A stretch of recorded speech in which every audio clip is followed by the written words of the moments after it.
పత్రి గారు ఓ సందర్భంగా ఏం చెప్పారంటే, ఎంత వారాలైనా కాంతదాసులే అన్నారు ఆయన. పత్రి గారు అద్భుతంగా ప్రతి విషయాన్ని భలే వివరించారండి. భగవద్గీతలో ఉన్నటువంటి ఒక సందేశాన్ని బట్టి చెప్పారు ఆయన. సాధారణంగా బాహ్యార్థం తీసుకుంటారు. ఎటువంటి వారైనా సరే, ఎంత గొప్పవారైనా సరే స్త్రీకి దాసులు అని అనుకుంటారు, కాంతదాసులు అంటే. కానీ పత్రి గారు చెప్పిన అర్థం ఏంటంటే, కాంత అంటే ప్రకృతి. అంటే ఎటువంటి వాడైనా, ఓ ప్రైమ్ మినిస్టర్ అవ్వచ్చు, కోటీశ్వరుడు అవ్వచ్చు, లేకపోతే ఎంత మేధావి అవ్వచ్చు, ఏవుడు అవ్వచ్చు, ఎవడైనా సరే ప్రకృతికి దాసుడు.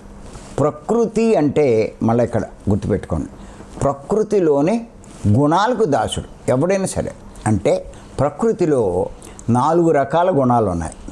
తమో గుణము, రజోగుణము, సాత్విక గుణము, నిర్గుణము.